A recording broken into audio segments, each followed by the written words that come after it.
चलू सखी मिल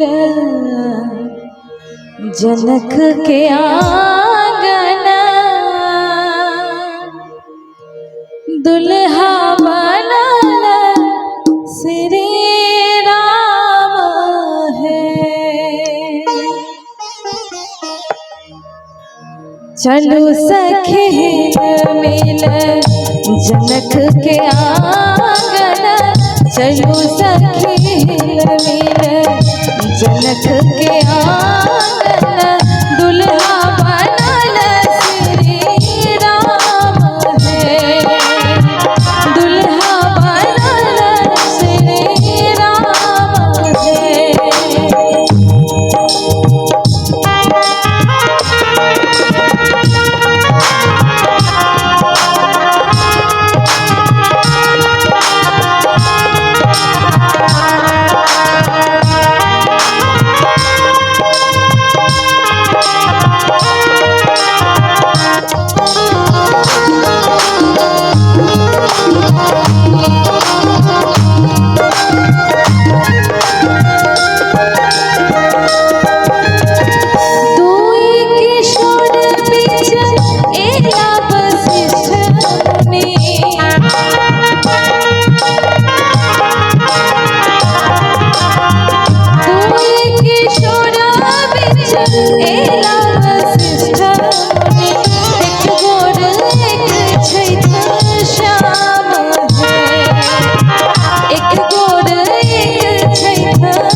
जनक के आंगन, दुल्हा बनल श्री राम है। दुल्हा बनल श्री राम है।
जखन सिया स्वयंवर भेल रहे तो देश विदेश के जतेक भी राजा महाराजा रहथिन, एहिठाम की रावण जी रहथिन से ओहो पहुँचलखिन सिया स्वयंवर में, सिया के अपन धर्मपत्नी बनावत। लेकिन वो शिव धनुष किनको से नहीं उठले, क्योंकि जे विधाता के लिखल छे श्री रामचंद्र जी उनका तुरथिन, तै द्वारा वो शिव धनुष किनको से नहीं उठले। तो लेखक की कहलखिन, देश विदेश केरा भूप सब एला सखी, निज थाकी गेला निज धाम है। घुड़ थाकी गेला निज धाम है।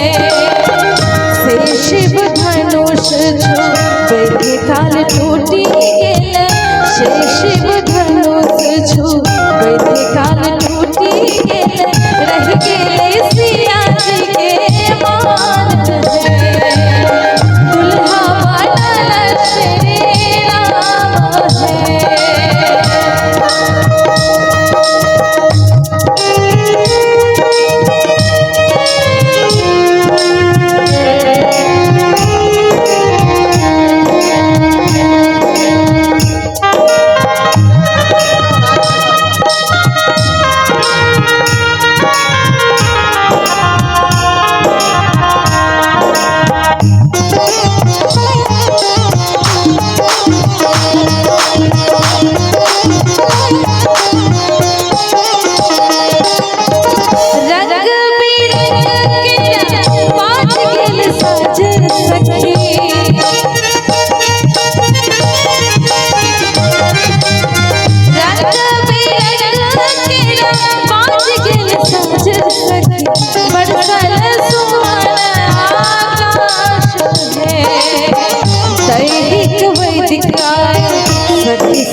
जनक के